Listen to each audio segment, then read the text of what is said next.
Ladies and gentlemen, please stand for the McKinley High School Coast Guard and the singing of the national anthem performed by the Performing Arts High School Vocal Ensemble.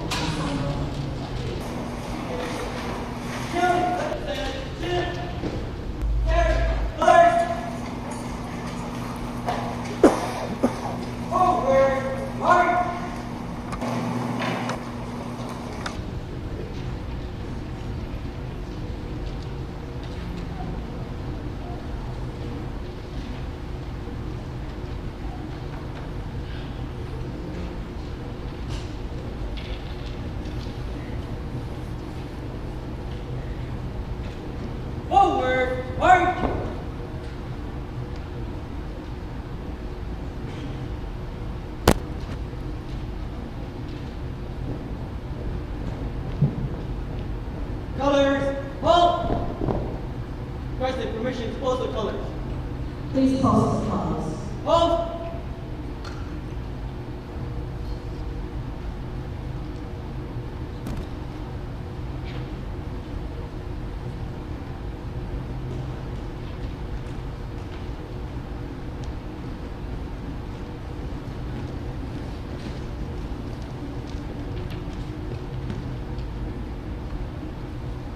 Ready, post!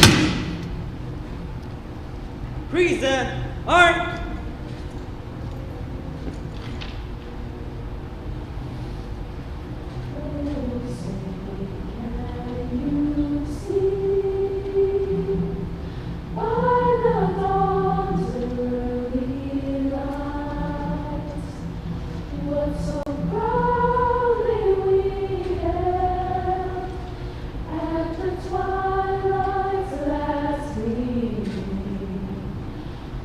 Broad stripes and bright stars through the peril or the spikes, o'er the ramparts we watched, were so gallantly streaming, and the rockets' red glare, the bombs bursting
Ready, face, forward, march!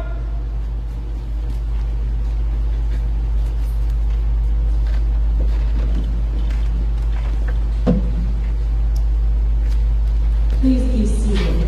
And thank you to the McKinley High School AROTC under the guidance of Master Sergeant Dugan, and also the Performing Arts High School Vocal Ensemble under the guidance of Mrs. Karen Saxon, Director. Let's give them a hand.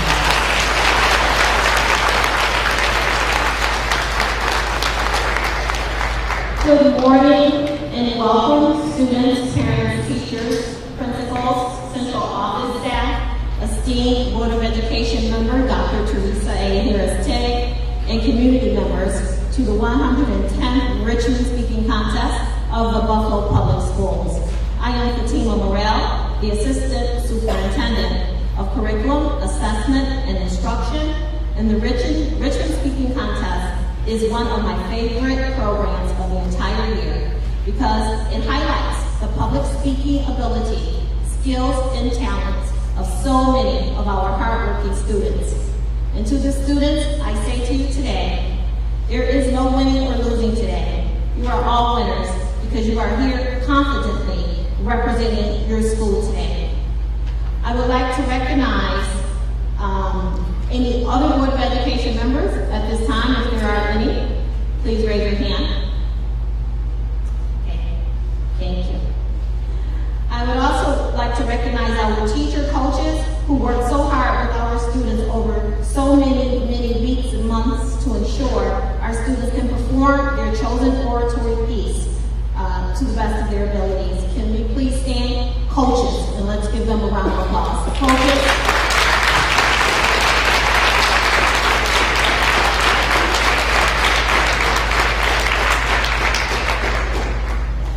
I also would like to recognize our superintendent, Dr. Kramer Cash, and our chief academic officer, Mrs. Ann Botticelli.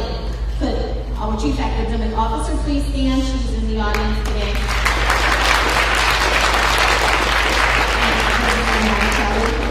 I also would like to recognize the Director of English Language Arts for all of her support for the Richmond program.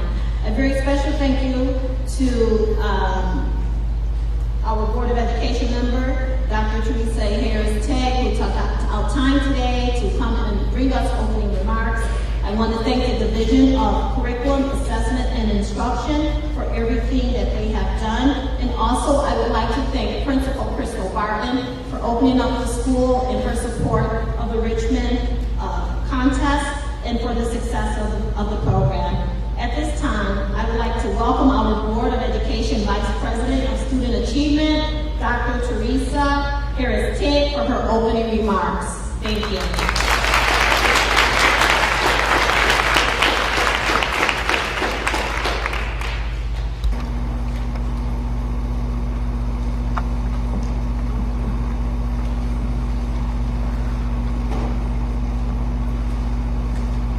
Good morning. Ooh, that was lukewarm. Good morning, students, parents, coaches, teachers, administrators, and distinguished judges. Thank you, Dr. Morrell, for inviting me to speak. On behalf of Superintendent Dr. Kramer Cash and the Board of Education, I too would like to welcome everyone to the 110th Richmond Speaking Contest. I am honored to have been asked to speak to our student contestants today. I have some experience with the time commitment and work involved in preparing students for the Richmond Speaking Contest. I am a former English teacher, and I have myself, during my tenure, helped or coached a few 7th and 8th graders to compete in the Richmond Speaking Contest. But I always found that there's something magical about the day of the competition. All the difficult and long preparation and practice is behind you. You have lived with your speeches for some time, and they have seeped into the very tissue of your body, encased in your cell memory, if you will. You're all dressed up, your loved ones are here, your coaches and teachers are here, but the magical part is that each of you have already won. Each of you are already a winner. Professional public speakers, and this is now your new title after today's performance. You've already earned that title. As a professional public speaker, you have accelerated your own growth as a speaker. You've heard how a piece of coal placed under pressure and heat over hundreds of years produces a brilliant diamond. Speech contests do the same for speakers, but you don't have to wait hundreds of years. The diligence and the passion you have exhibited preparing, practicing, and delivering your speeches determines that each of you are already a diamond in the rough. As professional public speakers, you have received realistic appraisal and assessment of your skills. This is a great time right now to give your coaches and teachers a hand for the hard work and support they have offered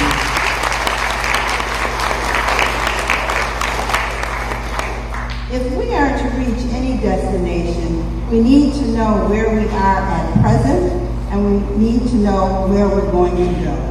Your journey, preparing for this day, has provided you with lots of good information about how special and brilliant each of you are. As professional public speakers, you have discovered the power of the spoken word, the power to give your best to your audience and to have the audience become one with you at that moment.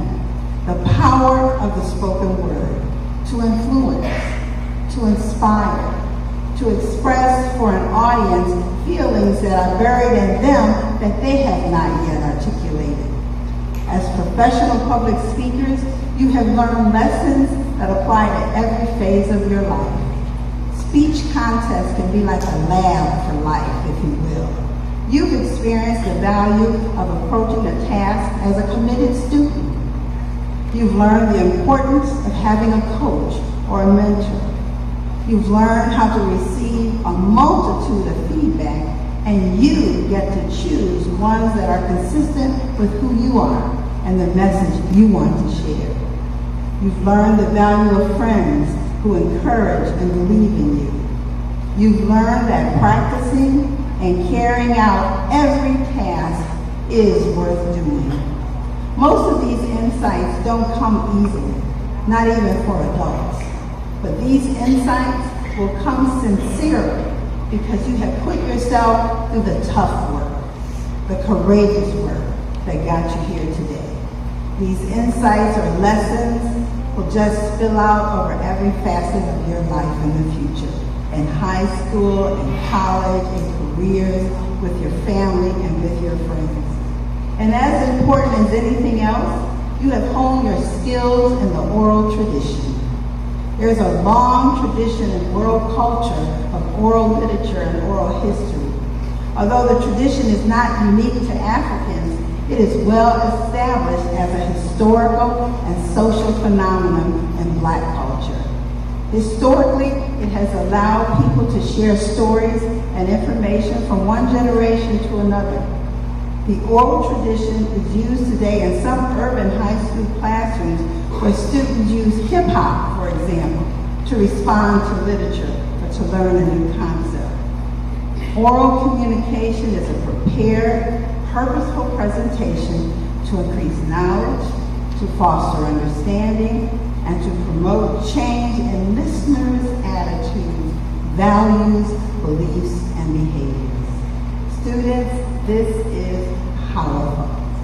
The investment you have made for your own growth, the recitations you have selected, the hours you have spent, and the presentations you will deliver today are powerful. In closing, the Yoruba people in West Africa use a term called ashe. This four-letter word, A-S-H-E, has a very big definition. Ashe means the power to make positive things happen. Students, teachers, judges, family, and friends, each one of these students represented here today in the 110th Richmond Speaking Contest is an example of ashe. They have already done it. Each of you are already a winner. You have utilized your power to complete your goals. You have made a positive thing happen in your lives that will render you a great return on your investment.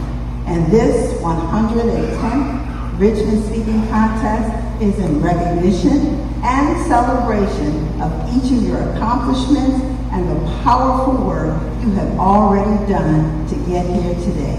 Congratulations to each of you. Ashe.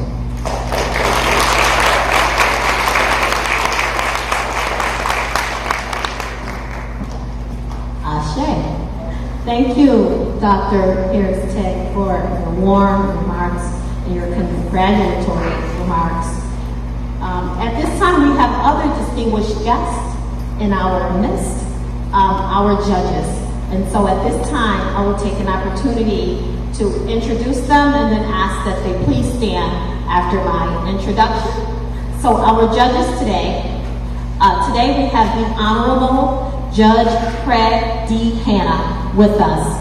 In January 2006, Judge Hanna was appointed by Mayor Byron Brown as a Buffalo City Court judge to fill the vacancy created by the election of Honorable Diane Devlin to the New York State Supreme Court. In November 2006, Judge Hanna was elected to this seat with close to 80% of the vote. A graduate of Canisius College and the University at Buffalo Law School, Judge Hanna began his legal career as an assistant district attorney in the Erie County District Attorney's Office. As an ADA, he was assigned to the Buffalo City Court and the Grand Jury Bureaus, further demonstrating his commitment to public service. The Honorable Judge Craig Hanna joined the City of Buffalo Law Department in 1999. For 5 years, he served with distinction as one of the city's chief litigators in the Corporation Counsel's office, and later served as legal counsel to then New York State Senator Byron Brown. Judge Hanna's honors and achievements are numerous. Craig is active in several community organizations and was recognized in Business First Who's Who in Law in 2002 and 2003. In 2004, he was elected to serve as a vice chairman of the Erie County Democratic Committee. Honorable Judge Hanna is a past president of the Minority Bar Association of Western New York and the recipient of its Legal Service Award. He is a board member of the Community Action Organization of Western New York and a past board member of the Ujima Theater Company. Judge Hanna is a loving husband and enjoys reading and traveling with his wife Angela in his spare time. They are the proud parents of beautiful Taylor Marie Hanna. Judge Hanna, if you could please stand, let's welcome our judge and give him a round of applause. Thank you. Next in our list is Miss Claudine Ewing. Claudine Ewing's professional career started in radio news, where she worked as a news anchor reporter. Ms. Ewing graduated at the State University of New York College at Buffalo, where she earned a degree in broadcast journalism with honors. In 2004, she received the Young Alumnus Achievement Award. Claudine has earned several awards from the Associated Press for special news series, Breaking News, and she has been nominated for a New York State Emmy Award. Claudine's alma mater, Buffalo Academy for the Visual and Performing Arts, awarded her with their Annual Excellence in Broadcasting Award. She was honored with Omega Psi Phi Fraternity's Outstanding Community Service Award in 2013. The Dietologist Department of Communication awarded Claudine as Reporter of the Year in Television. Ms. Ewing is a member of the Buffalo Association of Black Journalists, the NABJ. She also serves on the Buffalo State College Alumni Association Board, and she is a member of the local Get It Foundation. Ms. Ewing, if you could please stand, and let's give a nice round of applause to our judge, Ms. Claudine Ewing.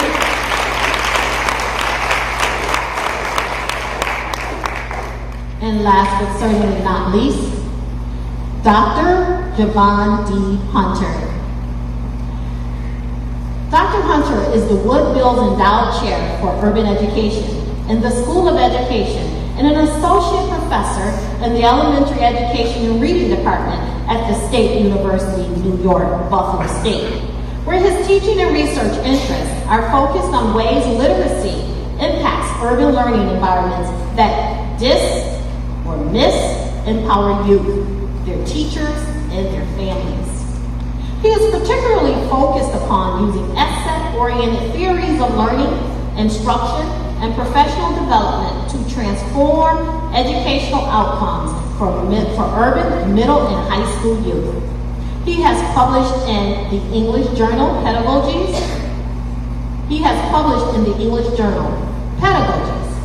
An international journal, and he has chapters in 2 recently published books. Ladies and gentlemen, let's welcome Dr. Javon Hunter, our Woodville Endowed Chair for Urban Education. If Dr. Hunter could please stand, let's give him a nice round of applause. Thank you. Now, let's get this started. I would like to, at this time, introduce our Director of English Language Arts so that she may begin to give the rules for our contest. Thank you. Good morning. My role today is to serve as the contest chairperson for the 110th Richmond Speaking Contest. I have two important jobs this morning. The first is to share the rules of the contest that will impact the viewing of the competition. All contestants will be identified by letter only. There will be no applause after each contestant. However, at the end, we will call each and every one of the contestants up to the stage, and you can applaud for every one of them. The responsibility of the audience is the second job I have. You, the audience, are one of the most important parts of the contest.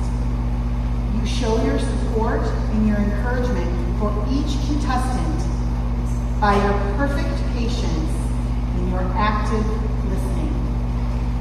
Each contestant that takes the stage is showing courage, and the audience gives them that courage.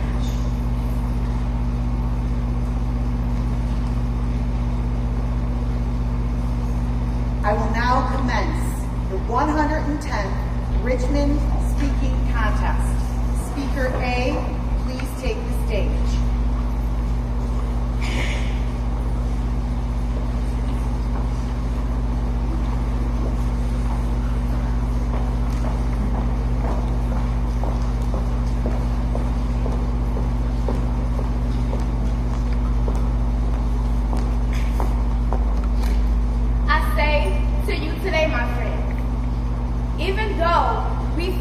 The difficulties of today and tomorrow, I still have a dream. It's a dream that's deeply rooted in American dream. I have a dream that this nation will rise up and live out the true meaning of its creed. We hold these truths to be self-evident that all men are created equal. I have a dream that on the real hills of Georgia, sons of former slaves and sons of former slave owners, we will sit down at the table of brotherhood. I have a dream that even the state of Mississippi, a state swirling with the heat of injustice, swirling with the heat of oppression, will one day be transformed into the oasis of freedom and equality. I have a dream that my 4 little children will one day live in a nation where they will not be judged by the color of their skin, but by the content of their character. I have a dream today. I have a dream that down in Alabama, with the governor having his lips dripping with the words of interposition and nullification, that right down in Alabama, little black boys and black girls will join hands with little white boys and white girls as sisters and brothers. I have a dream today. I have a dream that every mountain should be exalted, every hill and every plain should be made low, the crooked places be made straight and the rough places be made plain, and the glory of the Lord shall be revealed, and all flesh shall see it together. This is our hope. This is our faith that I'll go back to the South with. With this faith, we'll work together, pray together, go to jail together, to stand up for freedom together, knowing that we will be free one day. And when this day comes, when all God's children can sing, my country, 'tis to thee, sweet land of liberty I sing, land where my fathers died, land of the pilgrims' pride, from every mountainside, let freedom ring. And if America's become a great nation, this must become true. So let freedom ring from the President's hilltops of New Hampshire. Let freedom ring from the mighty mountains of New York. Let freedom ring from the Stone Hope of Georgia. Let freedom ring from every lookout mountain in Tennessee. From every molehill, let freedom ring. And we allow freedom to ring from every village, from every state, from every city. We will be able to speed up that day when all God's children, black men, white men, Jews, Gentiles, Protestants, Catholics will join hands and sing in the old Negro spirituals. Free at last, great God Almighty, we are free at last.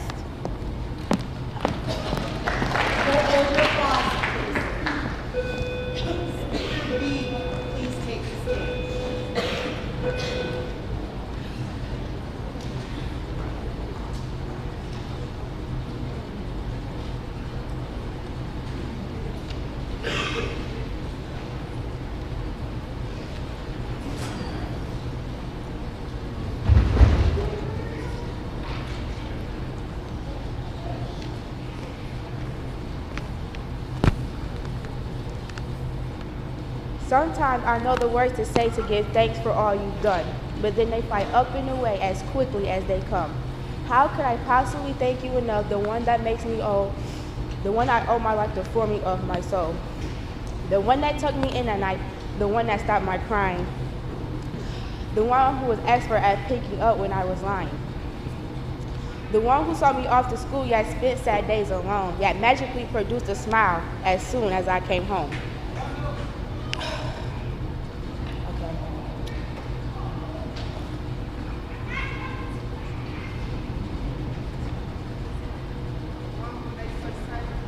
The one who makes such sacrifices to always put me first, who let me touch my broken wing in spite of how it hurts, who paints the world in rainbows when it's filled with broken dreams, who explains it all so clearly when nothing's what it seems.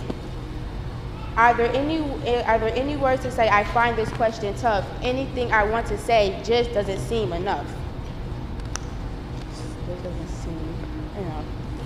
What way is there to thank you for everything that you have done?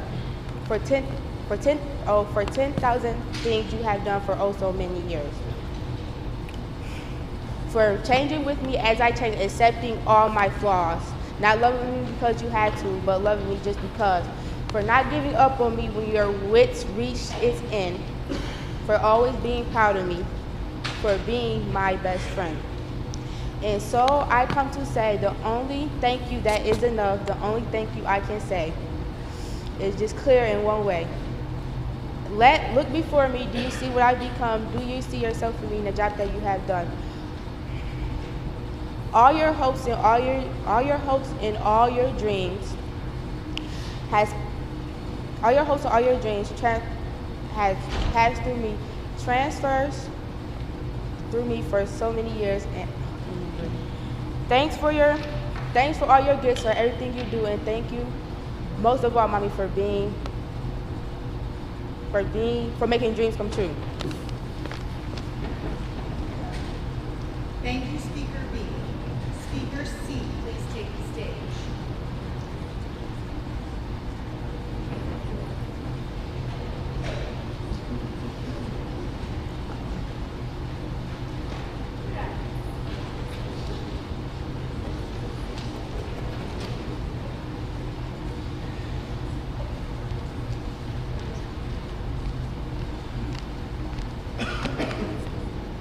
Yes, you're right.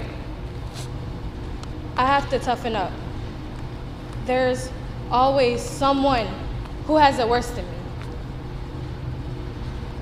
Sorry I'm so depressed all the time. Sorry I bring you down. I don't mean to ruin your day or your life. I'd love to stop being depressed. I wish I could look on the bright side and turn that frown upside down. I wish it were that easy. You think it's my fault, don't you? You think it's all in my head. Yes, we all have this problem, don't we?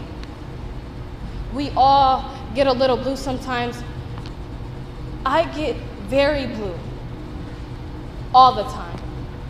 I'm so blue, I'm purple. Don't tell me you understand. You don't understand.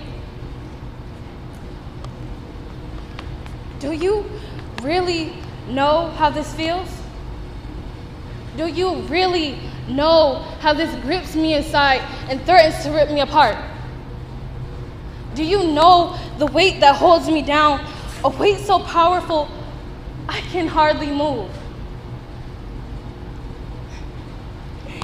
Yes, I'm using this to punish you.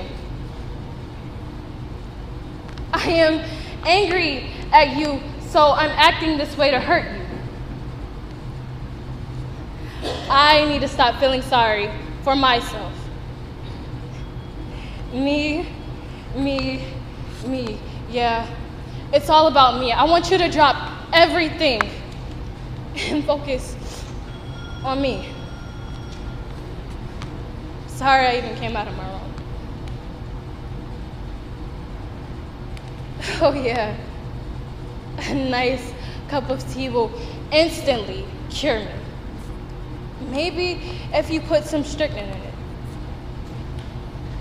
I wish I could just snap out of it like it was some kind of spell a witch cast on me. I'm waiting for some prince to come along and kiss my tears away.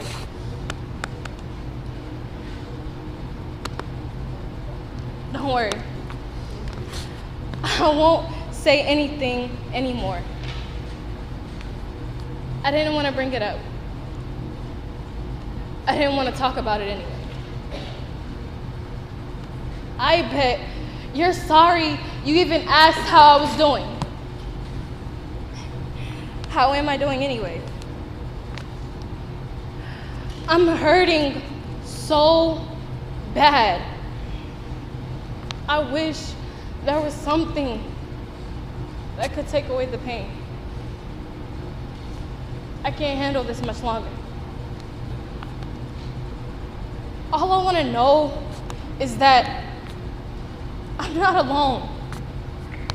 That I'm important to someone.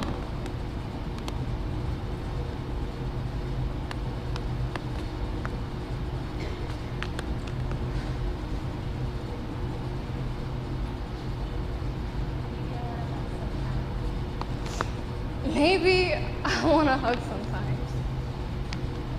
Maybe I want someone to tell me that I'm not going crazy. That it's really not my fault. I need to know I didn't do this to myself, and I'm not the cause of this horrible thing that's happening to me. I want someone to be here for me and to help me through this. I need someone stronger than me. I'm so weak. I need someone who's strong enough for the both of us.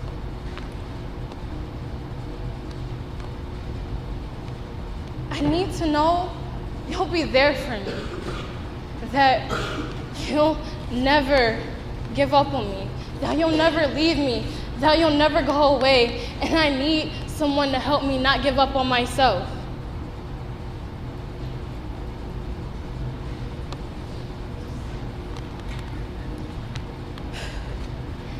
I want to know that I'm important, that I matter, that I'm loved. Tell me things will get better. It helps to have someone to talk to. It helps to say something. Thank you for listening. Thank you for not leaving me alone anymore.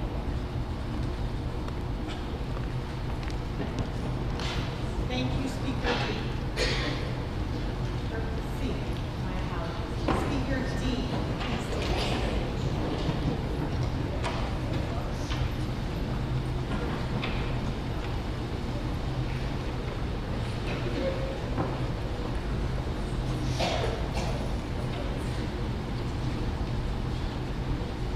Before Speaker D begins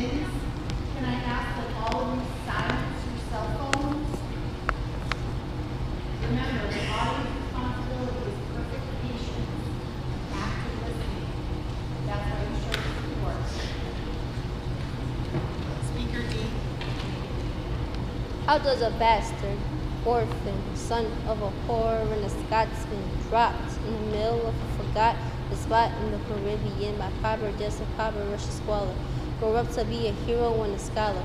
The $10 founded father without a father got a lot farther by working a lot harder, by being a lot smarter, by being a self-starter. By 14, it placed him in charge of a train charter, and every day while slaves were being slaughtered and carted away across the waves, so Hamilton kept his guard up. Inside, he was longing for something to be a part of. A brother was ready to beg, steal, borrow, and barter. The hurricane came and devastation reigned, and the man saw his future dripping down the drain. Put a pencil to his temple, connected to his brain. He wrote his first refrain, the testament to his pain.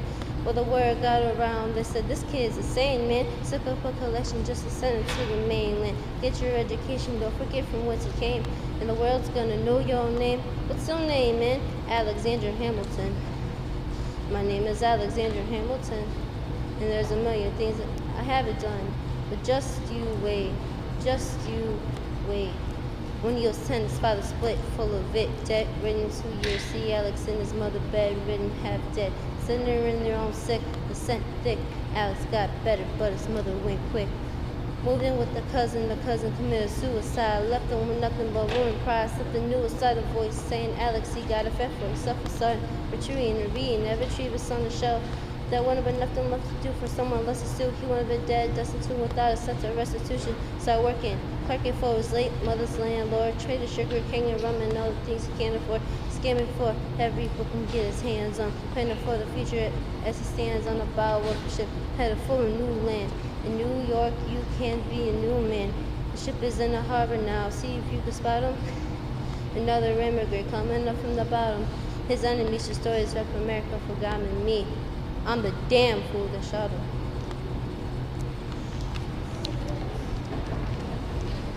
Thank you, Speaker D. Speaker E, please take the stage.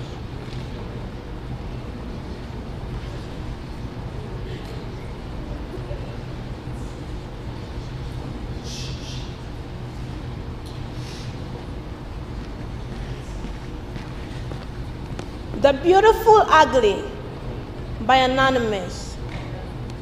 What are we to define ugly? Ugly is just another form of beauty. Without ugly, we would have much less. Because even the ugliest thing has helped something. From the diseased man to the fish at the bottom of the sea, ugly has helped find cures. Ugly has solved mysteries. And what has a popular done? Stand down the hallways wearing the latest fights that don't stay. Their beautiful popularity has only made us feel more ugly. Who are we to define ugly? Look around. What do you see? You may see an ugly person, but your friend may see the beautiful love of their life. Ugly and beauty have something in common. A beating heart, a brain, a soul. Both want to live, both want to love, and both have feelings that can get hurt. When you hurt someone's feelings, you hurt who they are. Their opinions, their wants, their needs, their desires. But yet, these are all beautiful to this someone. Are they so different? If ugly and beauty have such common traits, are they the same? Couldn't ugly just be another form of beauty? A form not yet recognized by society, maybe not even recognized by those who are. is ugly for us to find? Hopefully, nowhere and everywhere. Because if ugly and beauty are the same thing, then you should find it everywhere and nowhere. This is the beauty of ugly. Ugly is beautiful. Is ugly appearances, the eyes, hair, or feet? Or is that beauty? Is it the heart? How it beats? How it hurts? Is that ugly? Or is that beauty? Ugly is just a word to describe how you look, or how you feel, or how you talk. And people feel ashamed. Society has taken this word, this adjective, and caused harm. They may cause harm out of fear or out of sorrow. Do not feel sorry for them. Help them. Care for them. Do whatever it takes to make them feel beautiful. Because once you have helped the ugly, the less fortunate, the forgotten, you'll see the beauty in them and find the beauty in yourself. Thank you, Speaker E. Speaker F.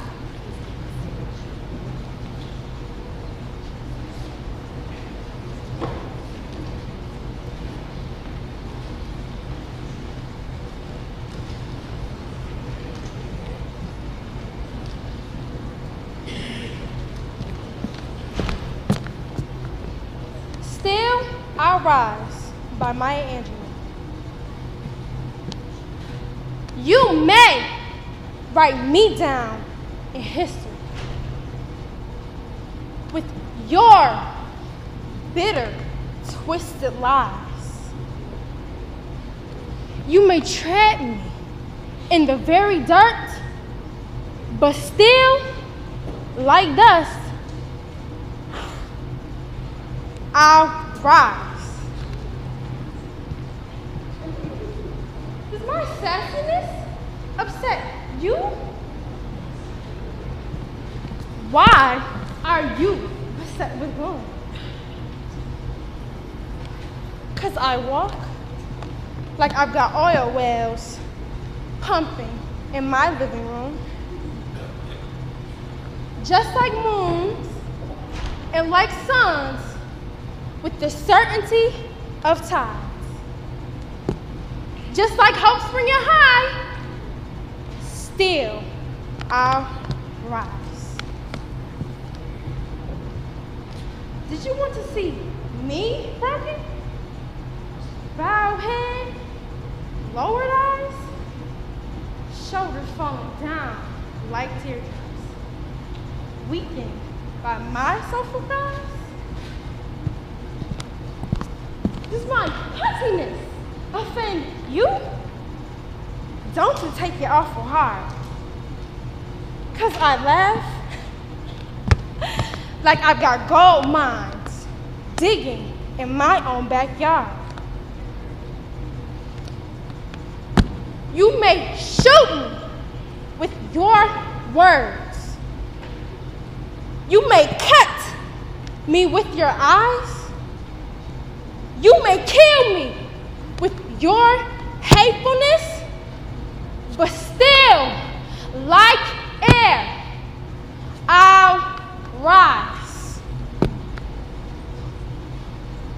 Does my sexiness upset you?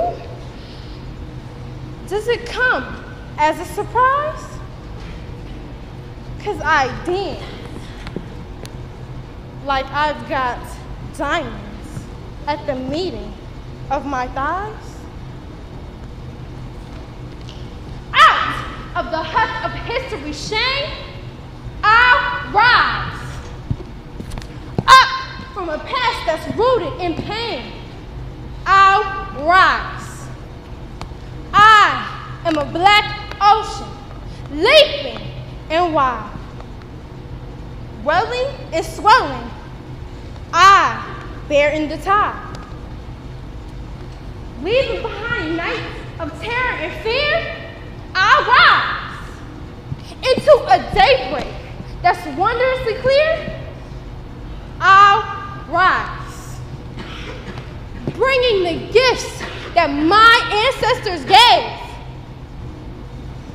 I am the dream and the hope of a slave. I'll rise. I'll rise. I'll rise.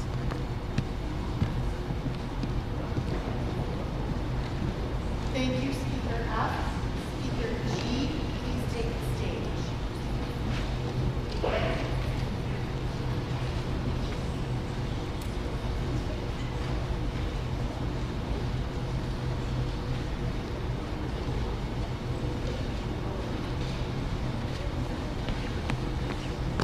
Ain't That Bad by Maya Angelou.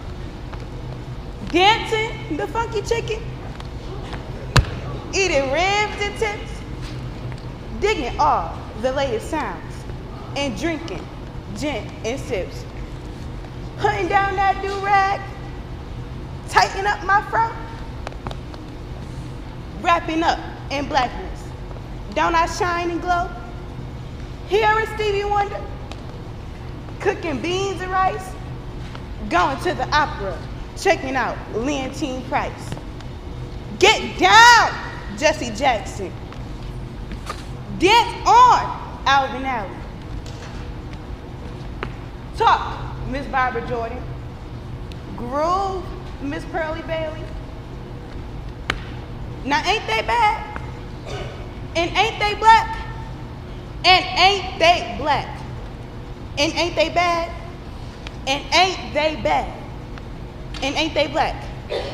And ain't they fine? Black like the hour of night, where love turns and wriggles close to your side. Black like.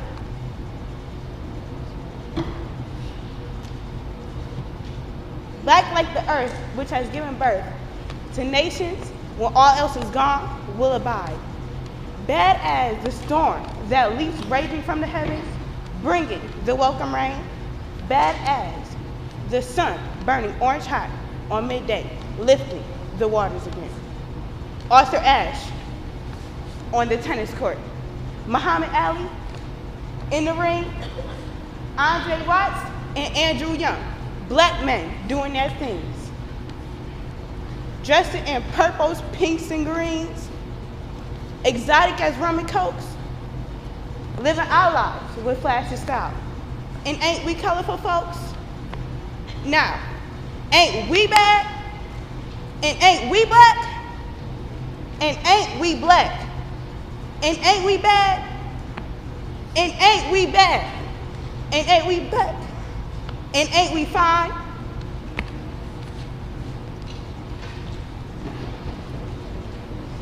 Thank you, Speaker G. Speaker H, please take the stage.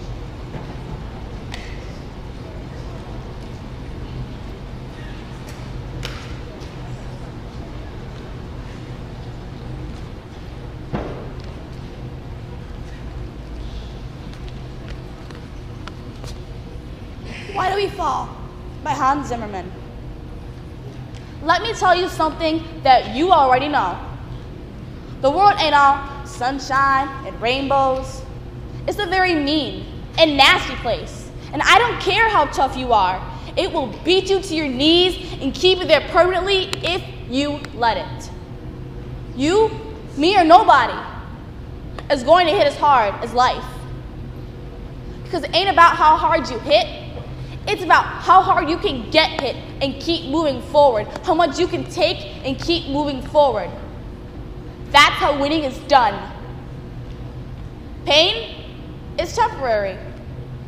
It may last for a minute, or an hour, or a day, or even a year. But eventually it will subside, and something else will take its place. If I quit, however, it will last forever.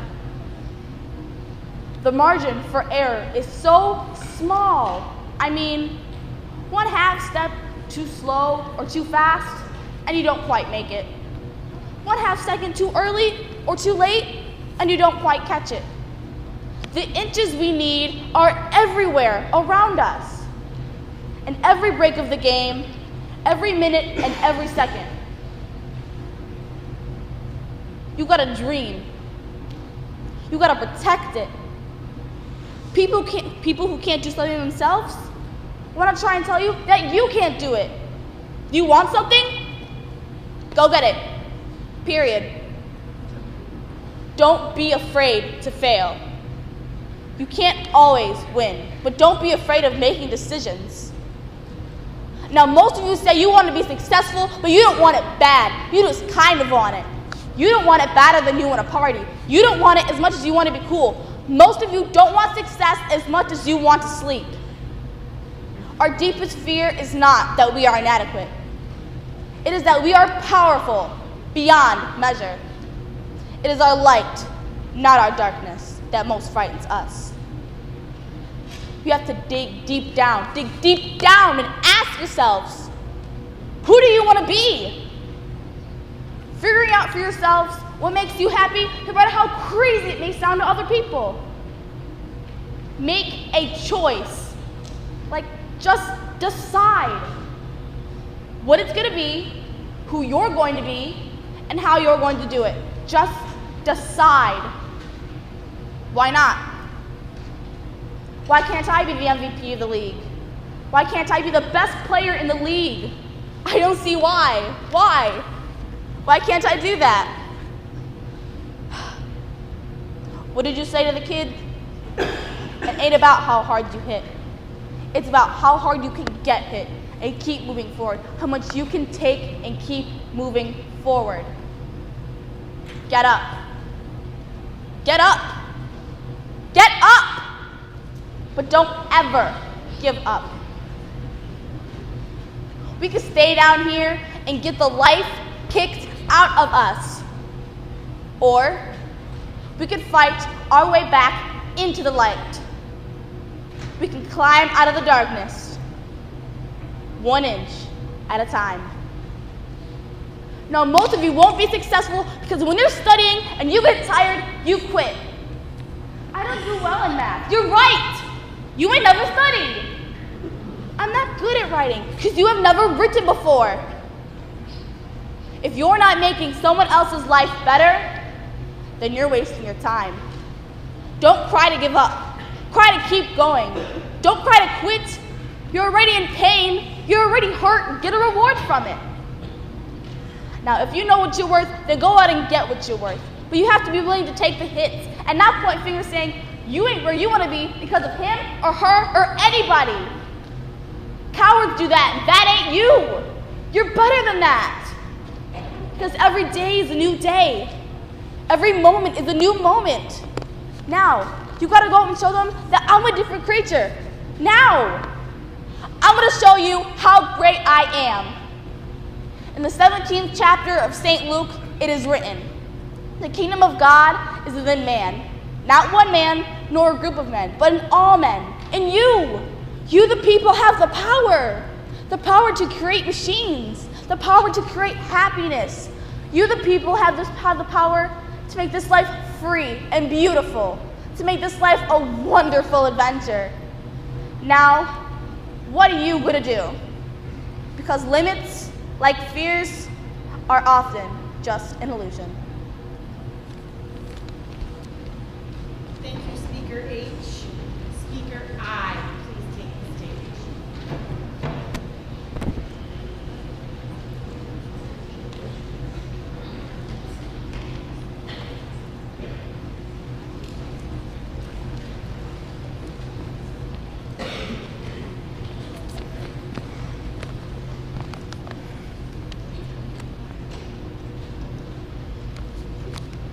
I was just a child of 5 when soldiers marched up our driveway in a Los Angeles residential neighborhood, bayonets in hand and pounding our front door, ordering us out.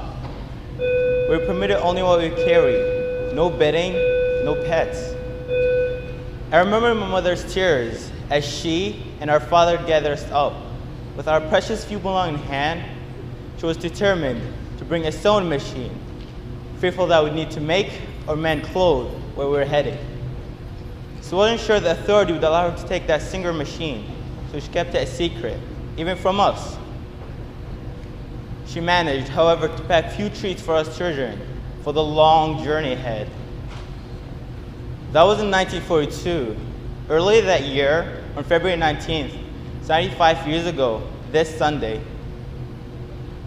President Franklin D. Roosevelt issued an executive order number 9066, which set the internment into motion. On its face, the order was neutral, authorizing the military to designate whole swaths of land as military zones and evacuate any persons from it as they saw fit. But behind that facade lay a much darker purpose: to tear 120,000 innocent Japanese Americans from their homes along the West Coast and relocate them to 10 prison camps scattered throughout the United States. It didn't matter back then that most of us were U.S. citizens and had never been to Japan.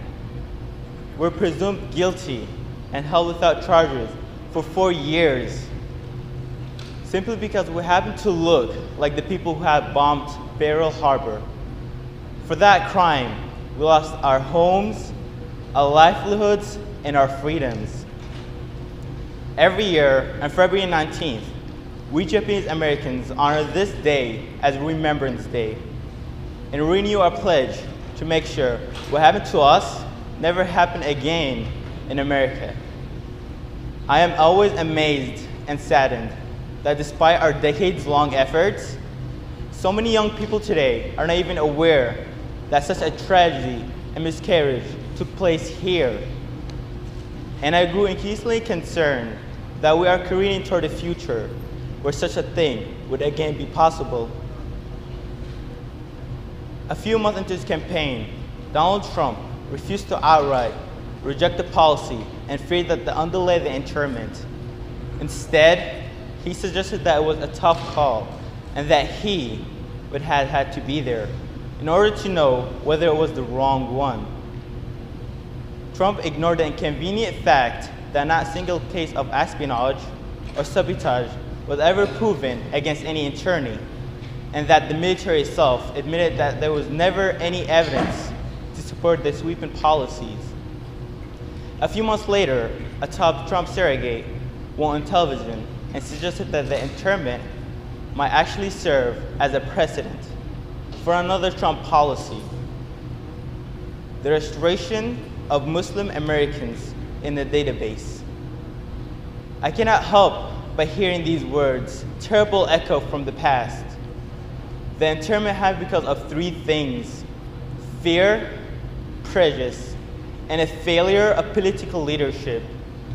When the exploration target group today, whether from exclusion, from here on the travel of illusion, national origins, or for deportation based on their undocumented status, I know from personal experience that these are not done as they claim, truly in the name of national security. No. Instead, they're intended to strike fear into communities, to show muscle and toughness of a new president, and to divide the citizenry against itself. These are acts of a despot, not an elected leader. I have dedicated my life to standing against our national impulse toward demagoguery and tyranny by the whipped up masses. The answer lies not just in education, but in empathy.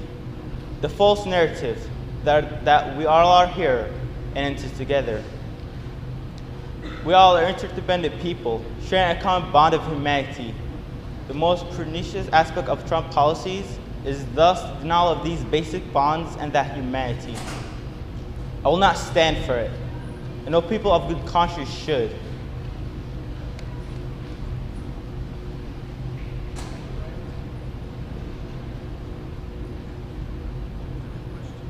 The question before us, then, or Remembrance Day, is a simple one. Will America remember that the internment is not a precedent? It is a stark and a painful lesson that we will only learn if we know, understand, and remember it. But if we fail, we must assuredly are doomed to repeat it. Speaker I. Speaker J. Please take the stand.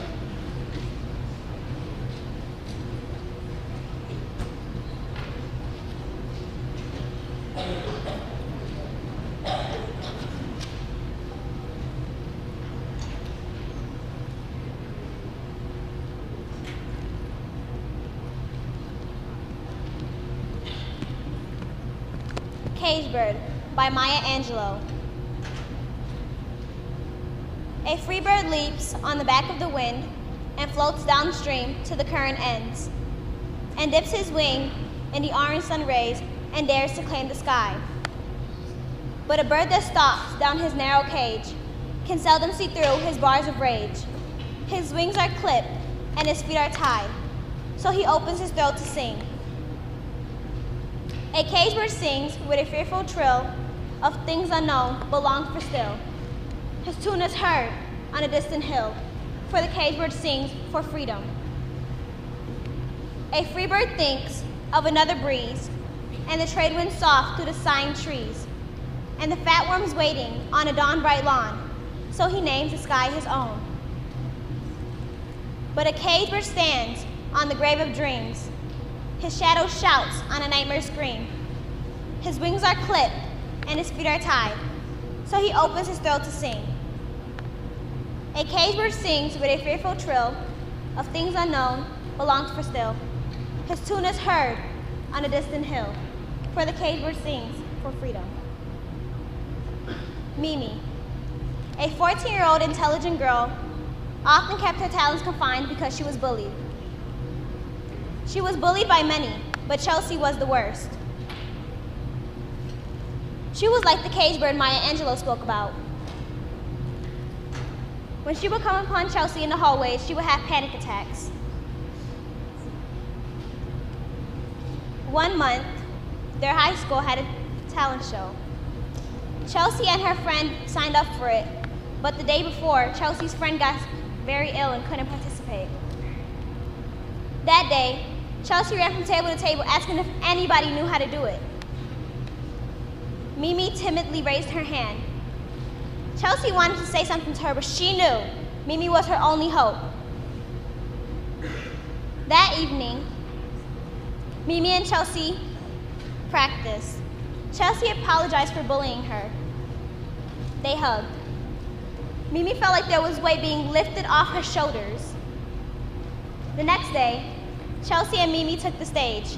She let her voice soar. She was no longer a cage bird. She was free. Thank you, Speaker J. Speaker K, please take the stage. Audience, we are now halfway through with our program. Thank you for your perfect patience. Please give the remainder of our contestants the same attention.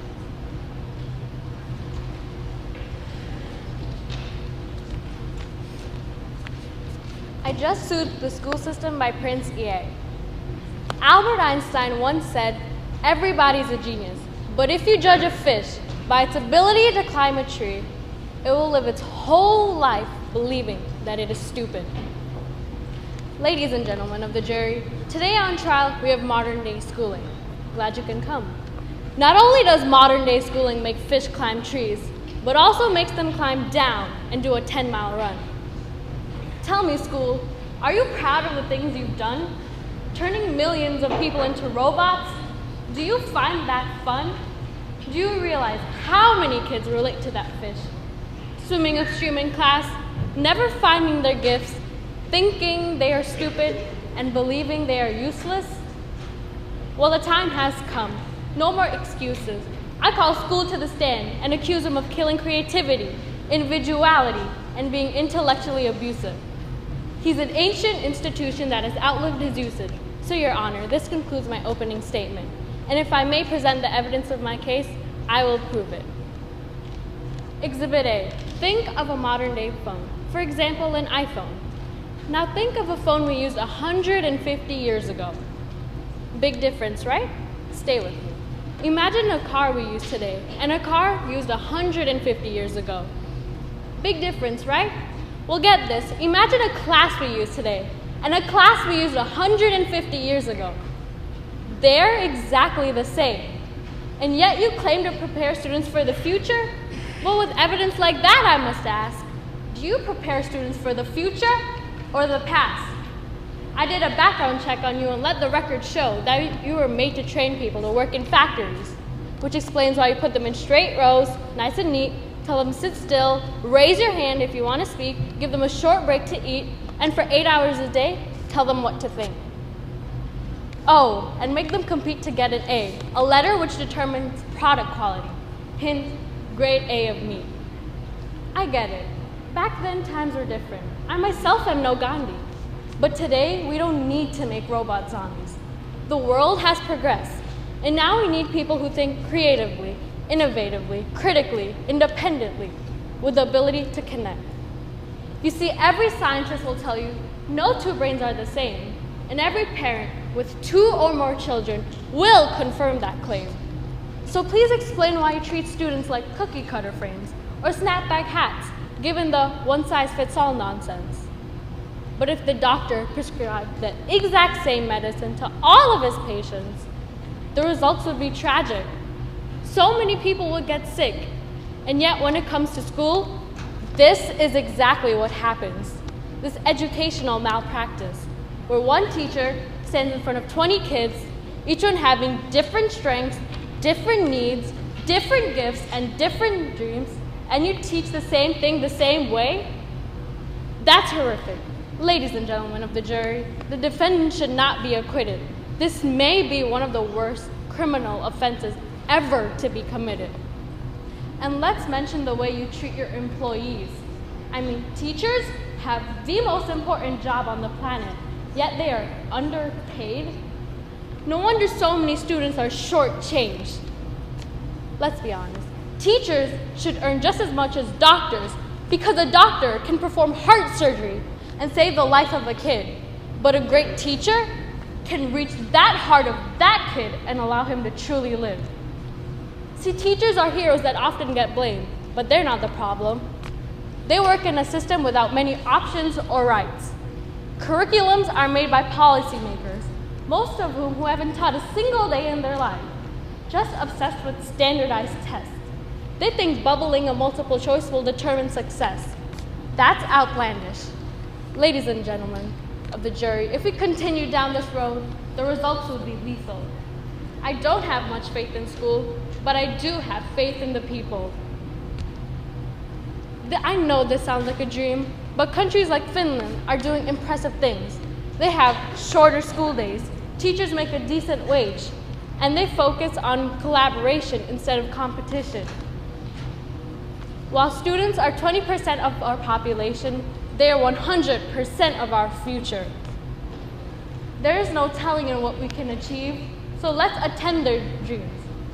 This is a world in which I believe, a world in where fish are no longer forced to climb trees. I rest my case. Thank you. Thank you, Speaker K. Speaker L, please take the stage.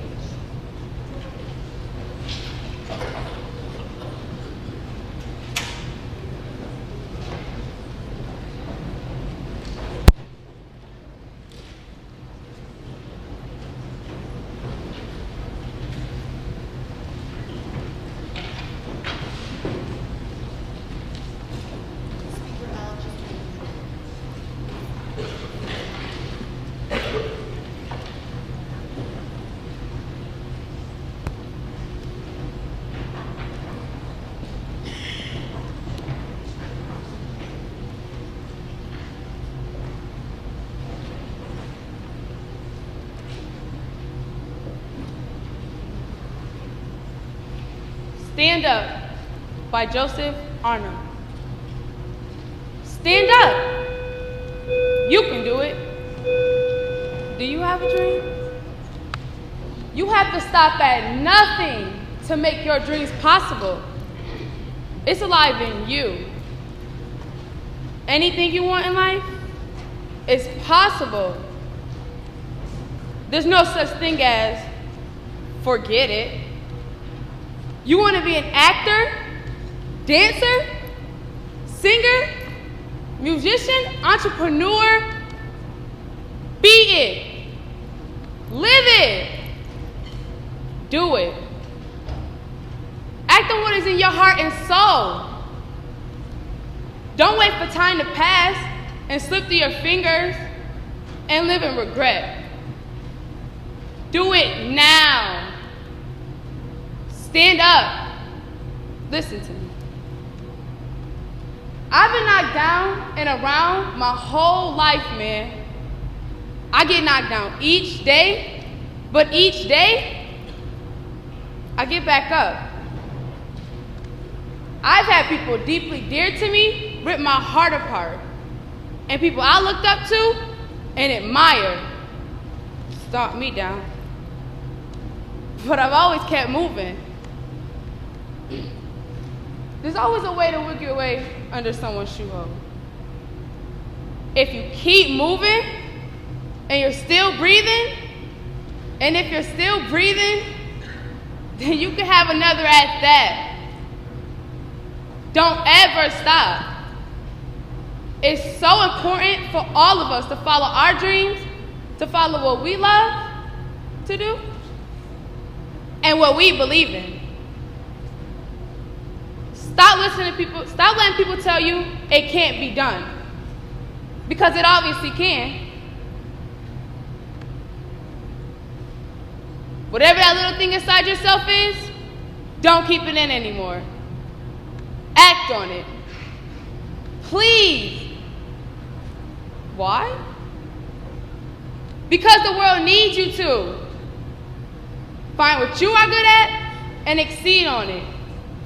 Daily. Not to get religious or anything, but God gives us each a gift, a talent, a skill, something we're good at, whatever you wish to call it. It's your responsibility to take it, stand up, give it, and own it. Don't sit on it and waste it.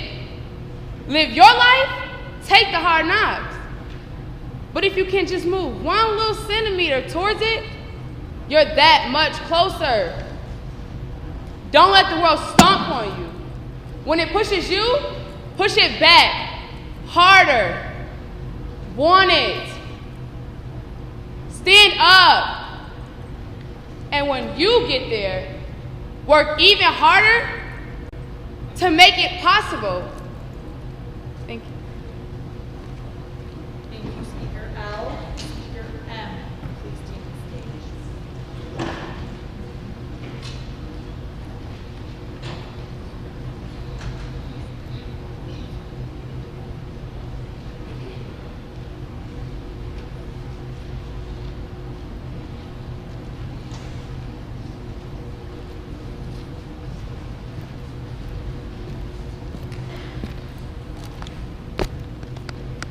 Do you believe in me? I believe in me. Do you believe in me? Do you believe that I can stand up here, fearless, and talk to all of you? Hey, do you believe in me? Come on, I can't hear you. That's right, you do. Because here's the deal. I can do anything, be anything, create anything, dream anything, become anything. Because you believe in me, and it rubs off on me. Buffalo Public Schools, let me ask you a question. Do you believe in my classmates? Do you believe that every single one of us can graduate ready for college or the workplace? I hope so, because every day we're showing up in school, all 34,000 of us. And what we need from you is to believe that we can reach our highest potential, no matter where we come from. Whether we come from the east side, whether it's the fruit belt, whether it's North Buffalo or South, or even the west side.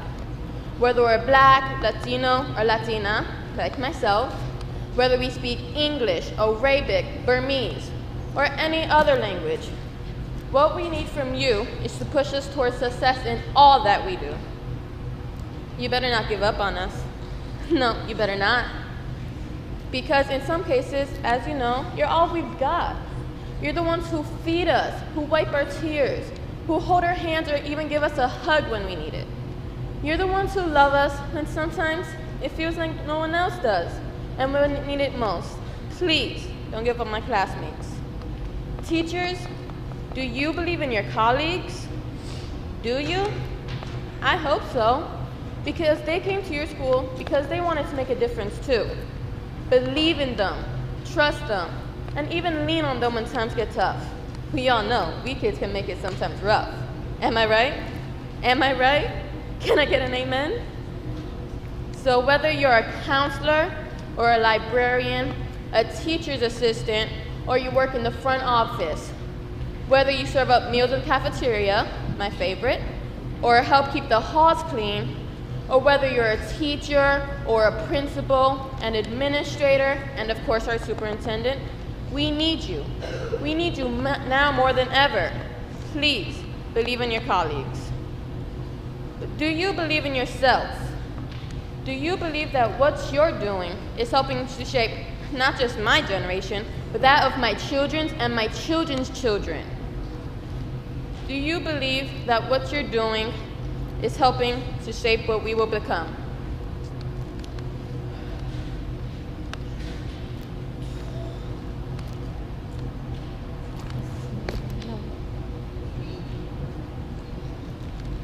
We need all of you, ladies and gentlemen. We need you now more than ever. We need you to know that what you're doing is the most important job in the city today. We need you to know that what you do for us is the most important thing ever. You might not believe in some of us, but we believe in ourselves. I believe in me, and you've helped me get to where I am today.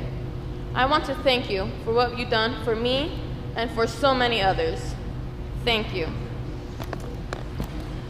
Thank you, Speaker M. Speaker N, please take the stage.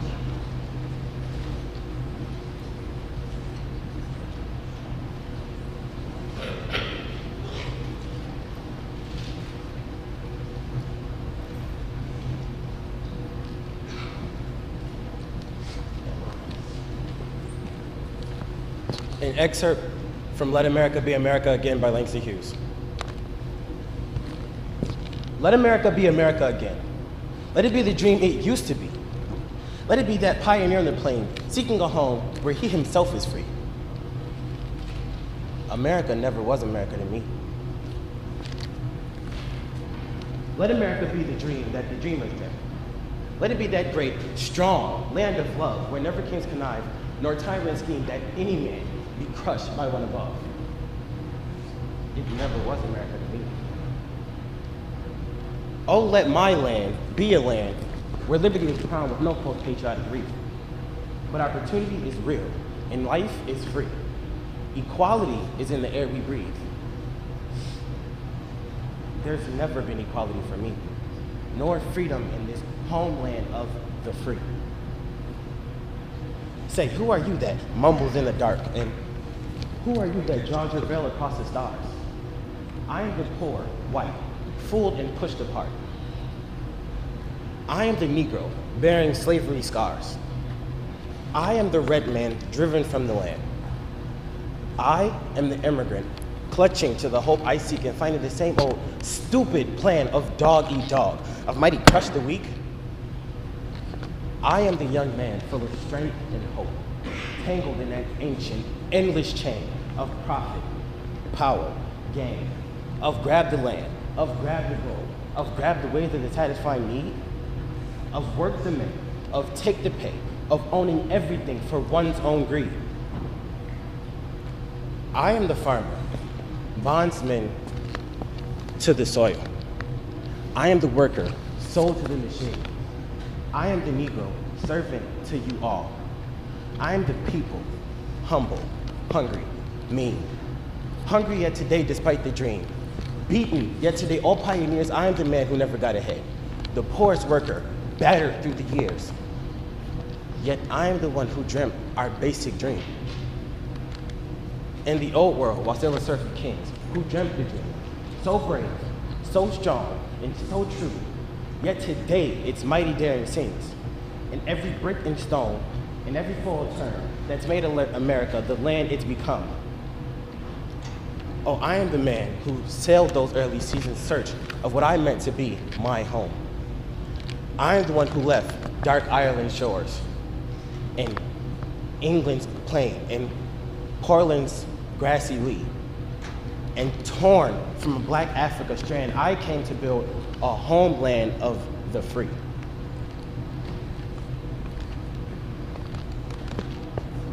The free?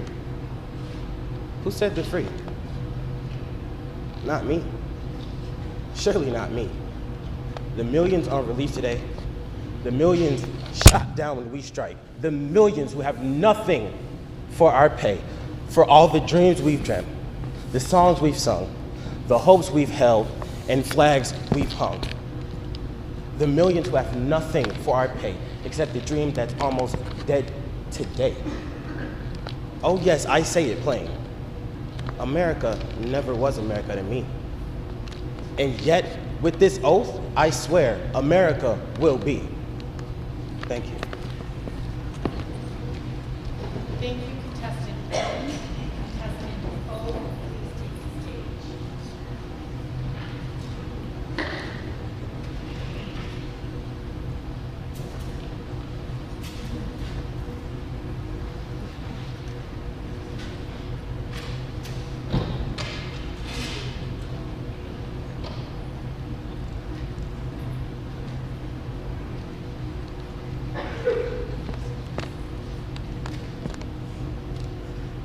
Things my father left me. I had my first cup of coffee when I was about, I think, 9 years old. My father used to say that all situations could be solved over a cup of coffee. No matter how big the situation was or how much was at stake, a cup of coffee could solve all problems. So, every Sunday, when my mom was at the office, we would head to this tiny diner on 27th Street, all the way across town. And we didn't go to church, so this was like our holy ritual. You know, every Sunday, kind of a big deal, especially to a 9-year-old girl who depended on her parents for everything. Anyway, we would get in my dad's truck, blast the radio, roll down all the windows, even in the winter.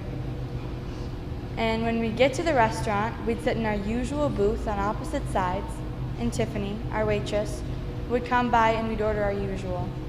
1 coffee with 2 creams and 1 sugar, and 1 with just 3 sugars.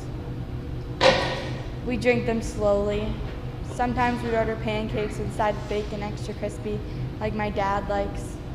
Or sometimes we just relish the terrible coffee in each other's company. We discussed everything.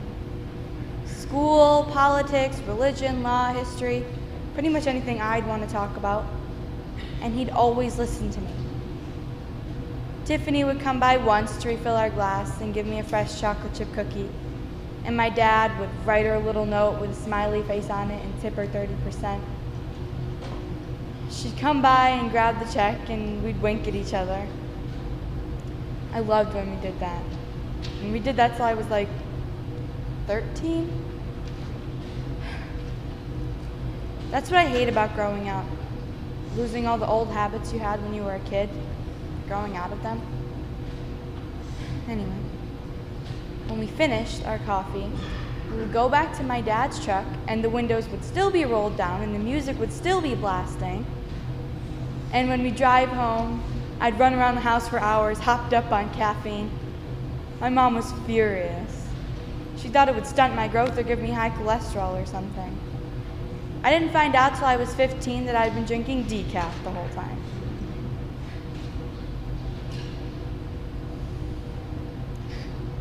My dad left when I was 17. I don't know why, I just woke up one morning and he had just left. For those 3 Sundays after I found out, I took my mom's car and rolled down all the windows and blasted the radio and drove to that tiny diner on 27th Street, all the way across town. And when I got there, I sat in our usual booth and pretended he was on the opposite side of me. Tiffany came by and I ordered our usual. 1 coffee with 2 creams and 1 sugar, and 1 with just 3 sugars, and waited. Tiffany had long stopped bringing me cookies, claiming I was too old for them, but for those 3 Sundays, she brought them anyway. I guess she just knew how sad I was. I wanted to write her a little note with a smiley face on it and tip her 30%, but I couldn't bring myself to do it. And so she came by and she picked up the check and she winked at me. I just started crying because I couldn't hold it in anymore. I couldn't hold anything in anymore. And she just patted my back and walked away because what was she supposed to do? No one could fix this. So I just sat there for the rest of the day with makeup just running down my face and waited. Waited for nothing, I guess. Because he never did come back, and I don't even know where he is right now. And I know what you're thinking, probably exactly what everybody else thinks. I was 17, basically an adult, but that didn't mean I didn't need my dad in my life. I still need my dad in my life at my age now. And I never got a letter or a phone call or anything. And just when something like that happens to you, you wonder what you did. You wonder just how horrible of a person you are to make someone you care about so much just leave, and there's nothing you could do about it. I just want to see him one more time, just to talk, just to ask questions like adults. So when I'm out at a restaurant or wherever, I'll order our usual, just in case. Thank you, Speaker O. Speaker P, please take the stage. Audience, we have 5 speakers left. You have been so supportive. For the first contestant, I just want you to take a deep breath. Perfect patience and support for our last 5 contestants.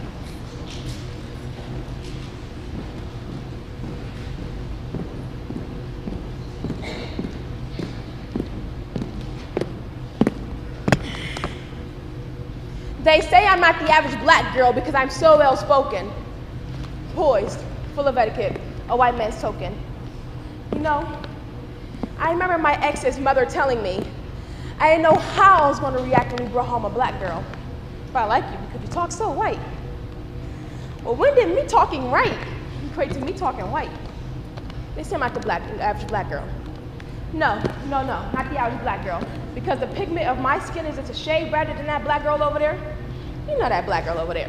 The black girl with the nappy hair. The black girl whose elbows can't skip a day without lotion, and whose heads and hearts are filled up with self-hate and balled up emotion. The cocoa brown girls who have to face society every day and be tough because no matter how good they straighten their hair, they're good. It's still not good enough. But see, luckily for me, I don't fall into that category, They say I'm not the average black girl because I speak with so much class and I don't have too much but just enough asset and not too much but just enough pizzazz and, just a little bit of attitude. Don't want to come off as one of those average black girls and come off as rude. Popping their gum and shaking their neck. Yeah, because those girls just like no respect. But luckily for me, I get a pass because the melanin in my skin matches that brown paper bag. And my father, brother, and men I date, pants don't sag.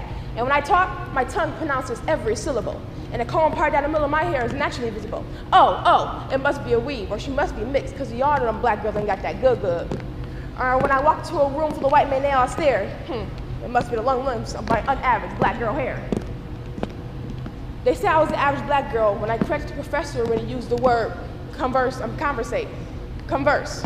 The word is converse. And just in case you didn't get the memo, there are now 8, not 9 planets in the universe. And when you see the numbers in your stocks moving up and down, remember Oklahoma in a small town. The first Wall Street was a black Wall Street that got mysteriously burnt down. But see, they say I'm not the average black girl. I'm not the average black girl. They say I'm not the average black girl.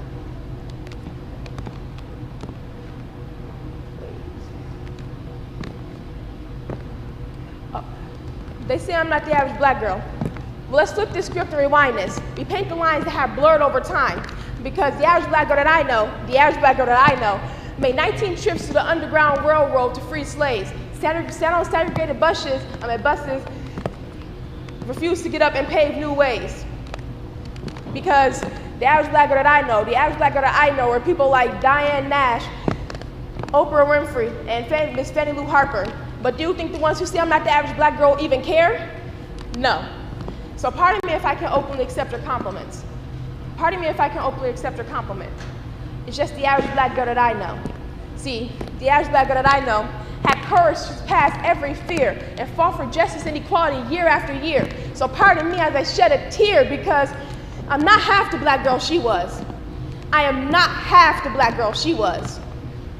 See, there's a major flaw. These girls were out here breaking, making, and changing laws. So I bow down to my black queen standing in the mirror of her work, and I say, no, I am not the average black girl. I can only aspire to be. Thank you. Thank you, Speaker Key.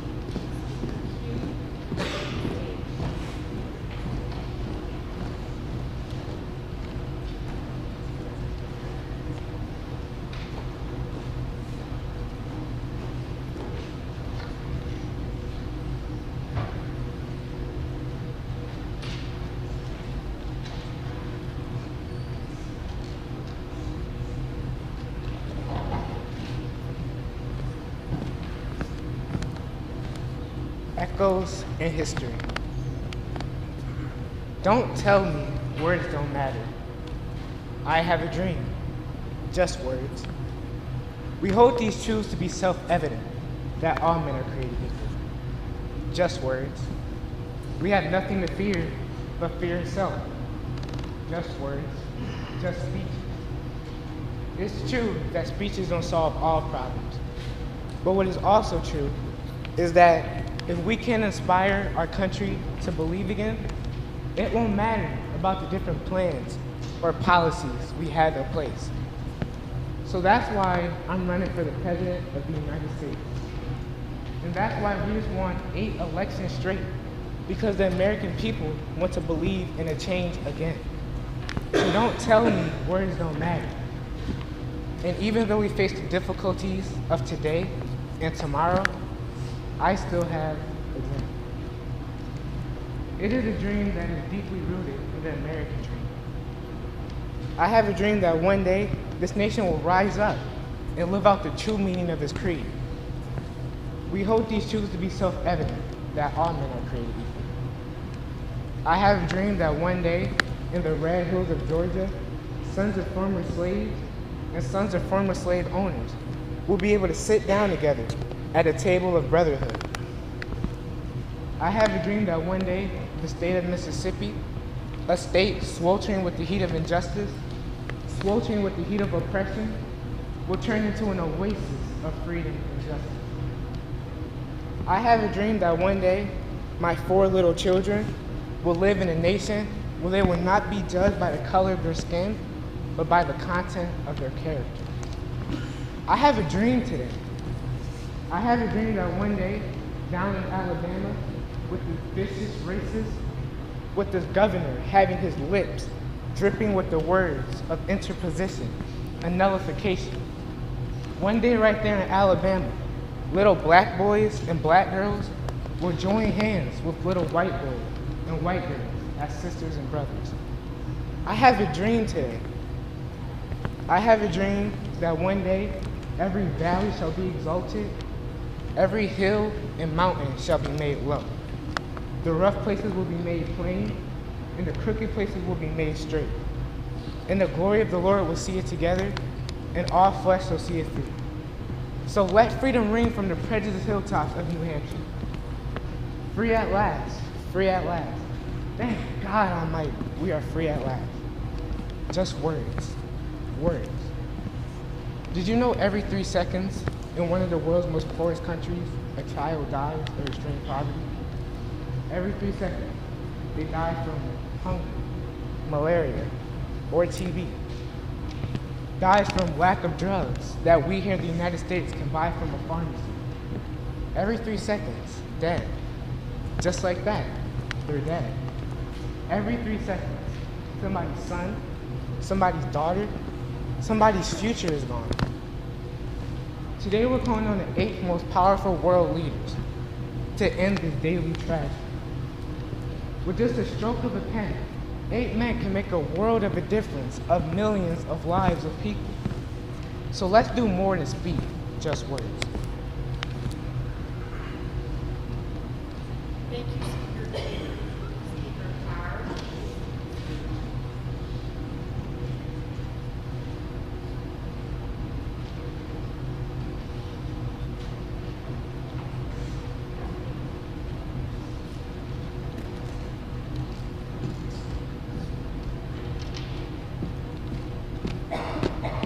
How Many Lives Can You Live by Sarah Kay. When I was little, I could not understand the concept that you could only live one life. I don't mean this metaphorically, I mean I literally thought that I was going to get to do everything there was to do and be everything there was to be. It was only a matter of time. And there was no limitation based on age or gender or race or even appropriate time period. I was sure that I was going to actually experience what it felt like to be a leader of the civil rights movement, or a 10-year-old boy living on a farm during the Dust Bowl, or an emperor of the Tang Dynasty in China. My mom says that when people asked me what I wanted to be when I grew up, my typical response was princess, ballerina, astronaut. And what she doesn't understand is that I wasn't trying to create some combined super profession. I was listing things I thought I was gonna get to be: a princess and a ballerina and an astronaut. And I'm pretty sure the list probably went on from there. I usually just got cut off. It was never a question of if I was gonna get to do something, so much of a question of when. And I was sure that if I was going to do everything, that it probably meant I had to move pretty quickly, because there was a lot of stuff I needed to do. So my life was constantly in a state of rushing. I was always scared that I was falling behind. And since I grew up in New York City, as far as I could tell, rushing was pretty normal. But as I grew up, I had this sinking realization that I wasn't gonna get to live any more than one life. I only knew what it felt like to be a teenage girl in New York City, not a teenage boy in New Zealand, not a prom queen in Kansas. I only got to see through my lens. And it was around this time that I became obsessed with stories, because it was through stories that I was able to see through someone else's lens, however briefly or imperfectly. And I started craving hearing other people's experiences, because I was so jealous that there were entire lives that I was never going to get to live. And I wanted to hear about everything that I was missing. And by transitive property, I realized that some people were never going to get to experience what it felt like to be a teenage girl in New York City, which meant that they weren't going to know what the subway ride after your first kiss feels like, or how quiet it gets when it snows. And I wanted them to know. I wanted to tell them. And this became the focus of my obsession. I busied myself telling stories and sharing stories and collecting them. I have stories that I've tried to tell for years, rewriting and constantly searching for the right words. There's a French poet and essayist by the name of Paul Valray who said, "A poem is never finished. It is only abandoned." And this terrifies me because it implies that I could keep re-editing and rewriting forever, and it's up to me to decide when a poem is finished and when I can walk away from it. And this goes directly against my very obsessive nature to try to find the right words and the perfect form and the right answer. Now, I have a story that I've been stumbling over for years and years, and I'm not sure if I found the perfect form or whether this is just one attempt, and I will try to rewrite it later in search of a better way to tell it. But I do know that later, when I look back, I will be able to know that this is where I was at this moment, and this is what I was trying to navigate here with these words in this room with you. Thank you, Speaker R. Speaker T, please take the stage.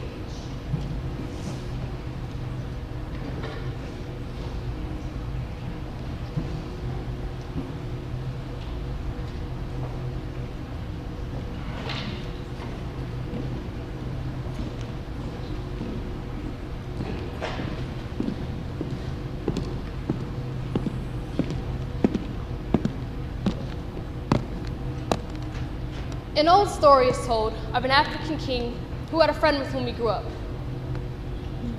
The friend had a habit of looking at every situation that occurred in his life, positive or negative, and remarking, "This is good." One day, the king and the friend were out on a hunting expedition. The friend would load and prepare the guns for the king. He had apparently done something wrong when preparing one of the guns, and after taking the gun, the king fired it, and his thumb was blown off. Examining the situation, the friend remarked as usual, "This is good." To which the king replied, "No!" And he proceeded to send his friend to jail. About a year later, the king was hunting in an area that he should have known to be clear of. Cannibals captured him, tied his hands, stacked some wood, set up stake, and bound him to the stake. As they came near to set fire to the wood, they noticed that the king was missing a thumb. Being superstitious, they never ate anyone who was less than whole. So, untying him, they sent him on his way. As he returned home, he was reminded of the event that had taken his thumb, and he felt remorse for his friend. He immediately went to the jail to speak with his friend. "You were right," he said. "It was good that my thumb was blown off." And he proceeded to tell his friend all that had just happened. "And so, I am so very sorry for sending you to jail." "No," the friend said. "This is good." "This is good? What do you mean this is good? How could it be good that I sent my friend to jail for a whole year? If I had not been in jail, I would have been with you." I bet everybody knows about the saying, "Nobody is perfect." Well, it's true. One way or another, at one time in your life, you're bound to make minor or major mistakes. As we get older, we tend to develop a sense of anger for certain people, or worse, ourselves.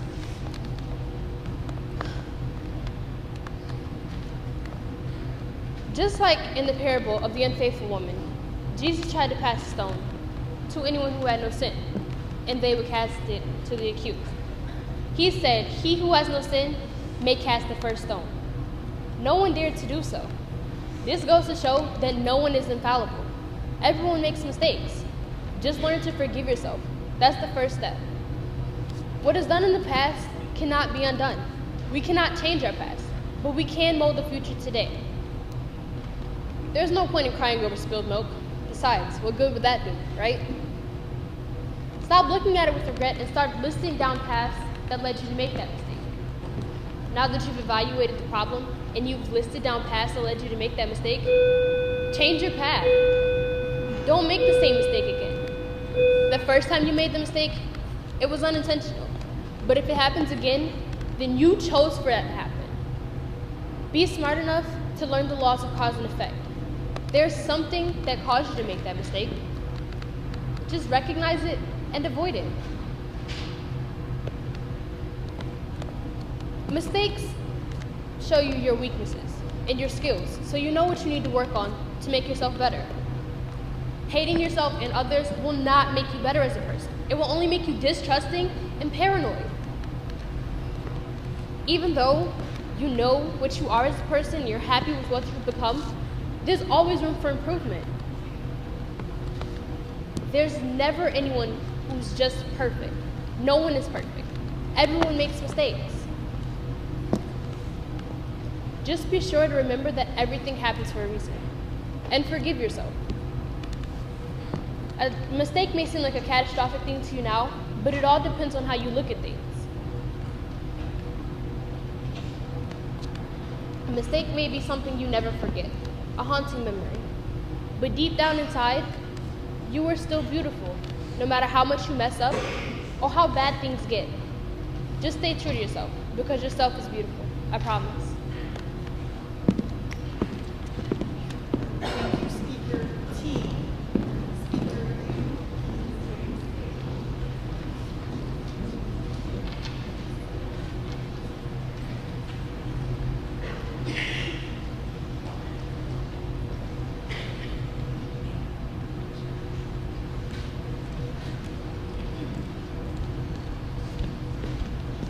Birmingham by Jasmine Mance. Mama said the bombs was meant for me.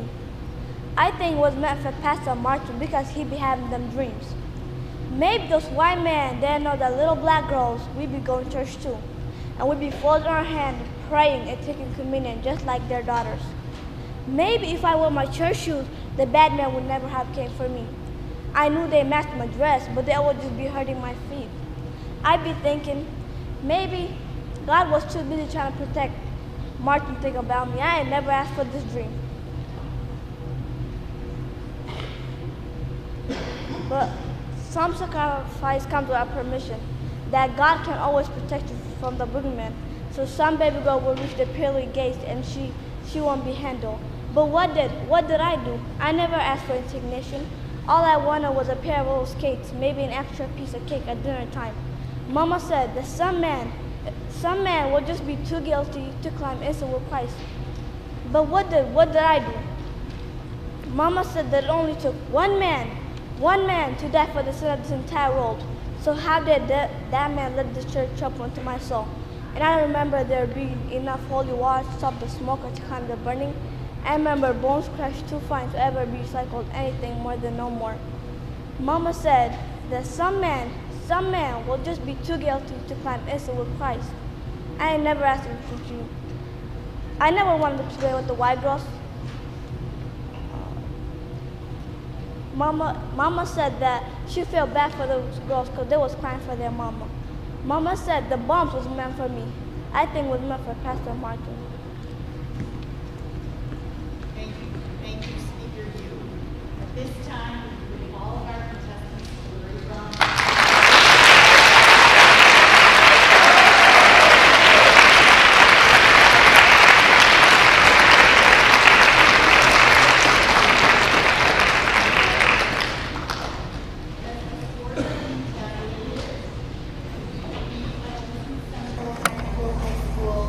Jazz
that you can give everyone a round of applause.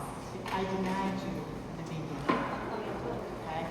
Speaker A is Darnice Carter. She is from School 74, and she is in the 8th grade.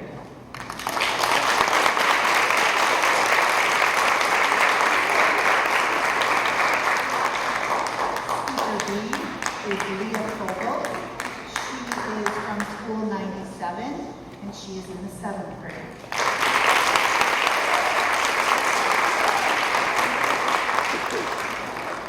Speaker C is from School 59.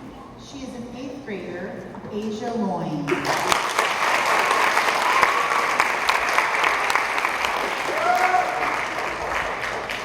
Speaker D is from School 32, Montessori, and she is in, I think, 8th grade, Brianna Goffman.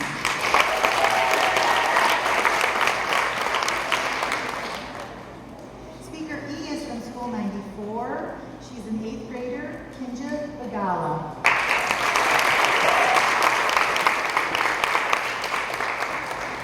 Speaker F is from School 80, Rosiah Dillon. She's an 8th grader. This is the fun part, right? Speaker G is from School 74, Raina Reed, an 8th grader.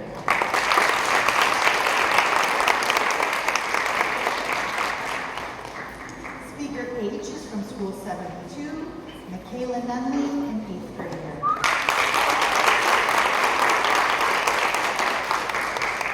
Speaker I is an 8th grader from School 6, Abdullah B. Abadi.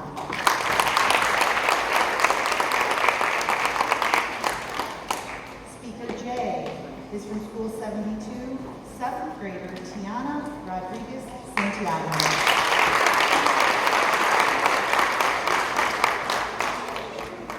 Speaker K is from Olmsted, School 156, Medina Ahmad.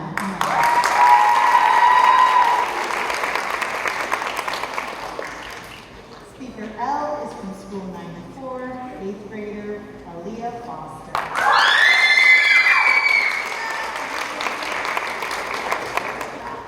Speaker M is 8th grader from School 89, Ariana Cuevas.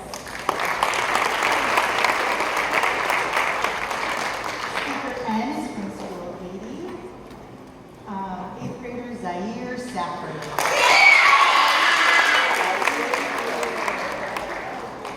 Speaker O is from Performing Arts, 8th grader Gianna Frank.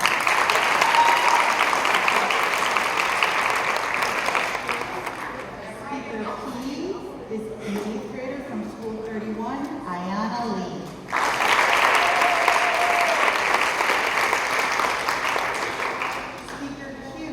Is an 8th grader from School 89, Cameron Hunt.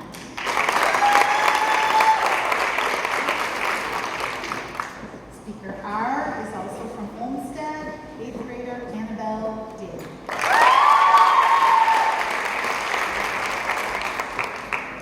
Speaker T is from Performing Arts, 8th grader Alicia Matthews.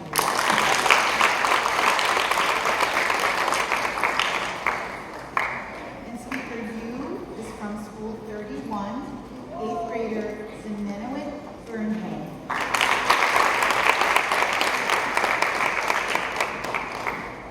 And now the moment that you've been waiting for, I'm going to announce 4th place first.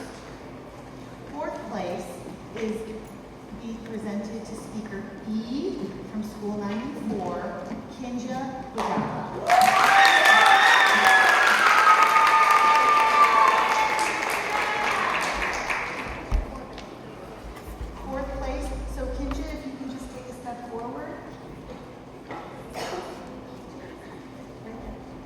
School 94.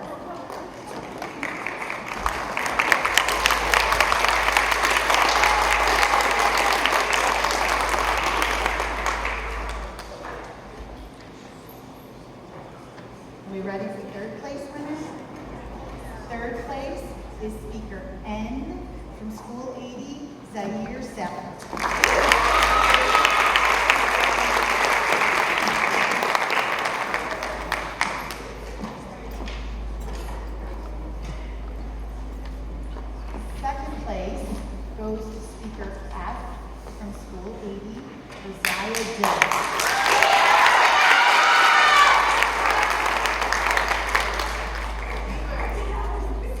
And the winner of the 110th Richmond Speaking Contest is Speaker H from School 72, Kayla Nunn.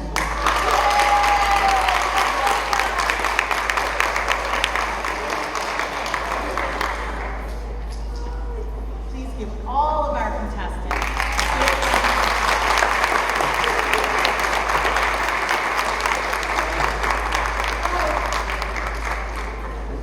At this time, I now close the 110th Richmond Prize Speaking Contest.